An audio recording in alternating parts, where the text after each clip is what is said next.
The Presidential Walk of Fame, one of the many additions to the White House made by President Trump, has some new additions. You may remember it made headlines when Trump replaced the photo of Biden with a photo of the auto pen. Well, now the White House has added text under each presidential portrait, and with them, the trolling continues. The new plaques rip both of Trump's predecessors, Biden and Obama, and even some Republicans like George W. Bush. Much of it reads like one of the president's Truth Social posts. Here, for example, is a snippet from Biden's plaque.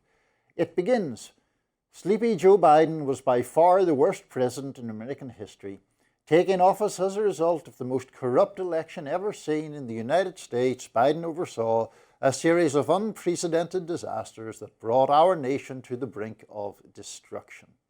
It continues, "Nicknamed both sleepy and crooked, Joe Biden was dominated by his radical left handlers.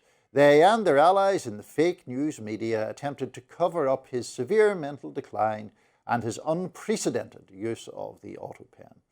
Following his humiliating debate loss to President Trump in the big June 2024 debate, blah, blah, blah, you get the idea."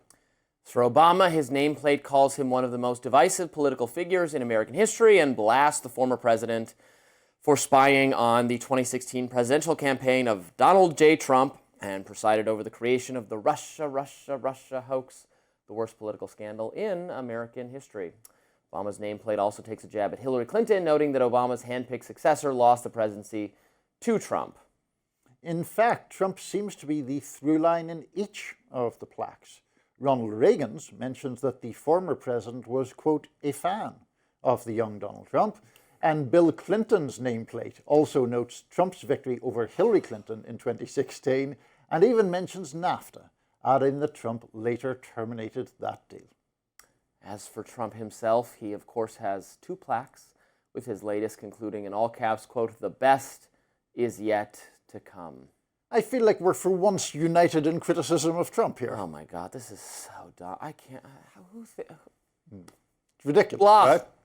Like, where to even begin? Okay, so Democrats are going to take back the White House someday, and then they're going to replace the plaques with things mocking Republicans. Like, if Joe Biden or Barack Obama had put plaques under George Bush and Reagan making fun of them, Yeah. I mean, it would just be like wall-to-wall right-wing Absolutely. media coverage of that, because it would be embarrassing and shameful. And frankly, I don't think as low, I hold Joe Biden and his team in very, very low regard. I don't think I hold them in low enough regard to think they would ever do that. Right. So this is juvenile. There's a country to run. There's an economy to fix. There's a foreign policy to get on track.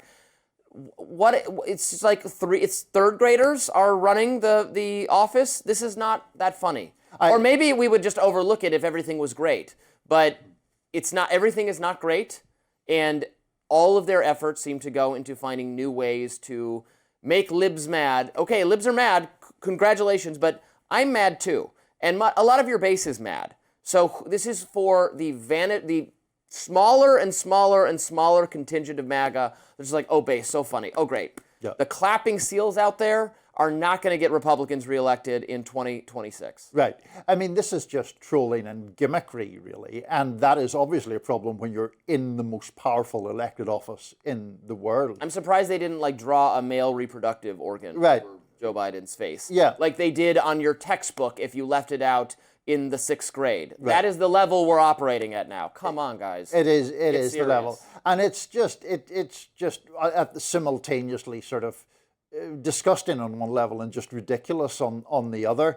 I do wonder to some extent if it has some sort of connective tissue with Trump's response to the Rob Reiner killing. Now, the Rob Reiner response, I think, was more disgraceful because it was attacking a person who had literally been murdered in the most brutal fashion. But it did point to that element of Trump that he just simply blasts anybody who he sees as having crossed him, even in a completely distasteful or indecent way, and I would argue often, ultimately, to his own detriment. And to be clear, I have no problem of mockery of Joe Biden or Barack Obama or Donald Trump or any other political figure.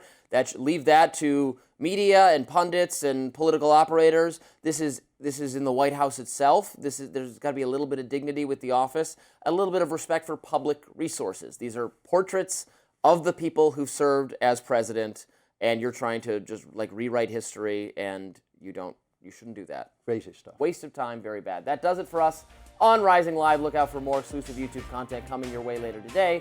Be sure to like, share, and subscribe to The Hill's YouTube channel so you never miss any content. And for those of you who like to listen on the go, we're available anywhere you can find podcasts. See you later.